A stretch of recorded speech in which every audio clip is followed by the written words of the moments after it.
the Rwanda Defense Force created a new organization and named it Rwandan Patriotic Army. Later, it was renamed to its current name. The RDF comprises the Rwanda Defense Forces mission as provided in the Constitution of Rwanda is.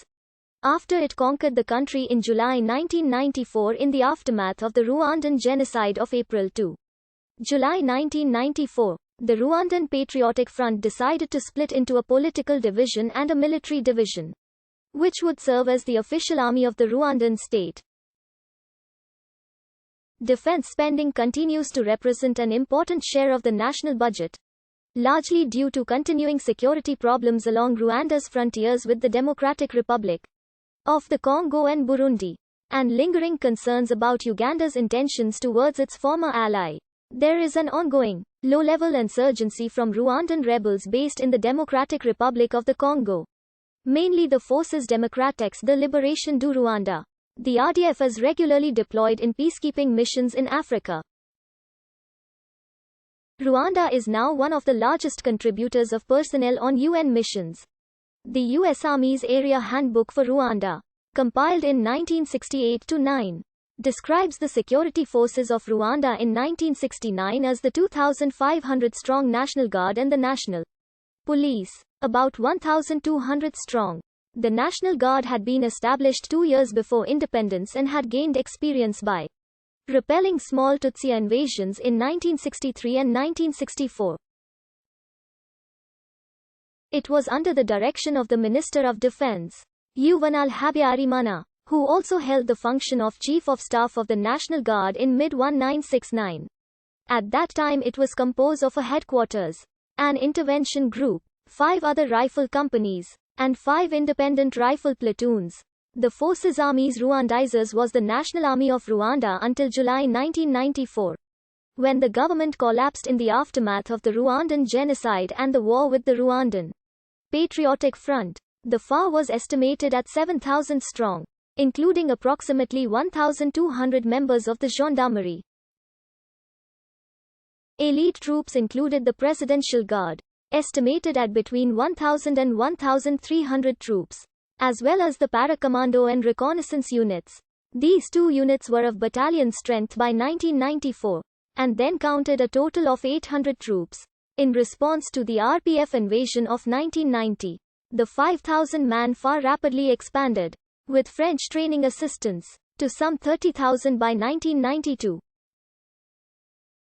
The Arusha Accords, signed on August 4, 1993, laid out a detailed plan for the integration of the Rwandan government and Rwandan Patriotic Front military forces. The Rwandan government was to provide 60% of the troops for the new integrated army, but would have to share command positions with the RPF down to the level of battalion.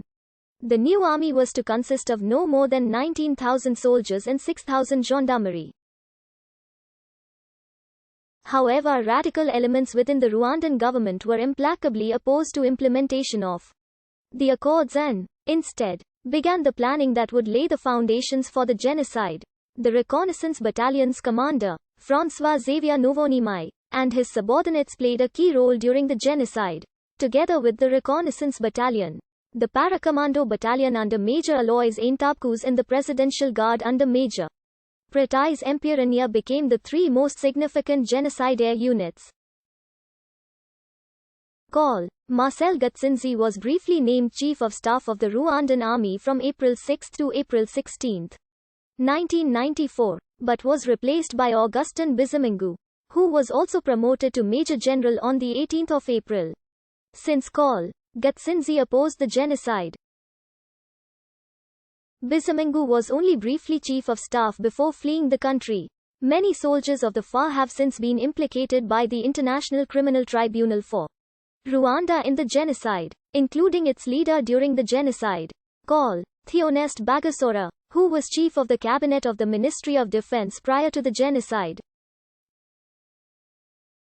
Many elements of the former Rwandan regime, including soldiers of the FAR, fled to eastern Zaire after the RPF victory, where they formed the Rassemblement Démocratique pour le Rwanda, which later became the Democratic Forces for the Liberation of Rwanda, which is still active in eastern Congo's North Kivu province. A massacre of internally displaced persons involving Rwandan Patriotic Army elements. At Kibeho in southern Rwanda during April 1995. The Kibeho massacre was initiated by the genocidal elements that mixed with the internally displaced persons and continued to commit genocide. See main article Kibeho massacre. See main article First Congo War. See main article Second Congo War. Circa 2000 during the Second Congo War. The Rwanda Patriotic Army unofficially admitted to having 4,000 to 8,000 troops deployed in the Congo, according to the Economist Intelligence Unit. But this was believed to be a substantial understatement. The International Crisis Group estimated that the RPA has between 17,000 and 25,000 troops deployed in the Congo. In April 2001, a United Nations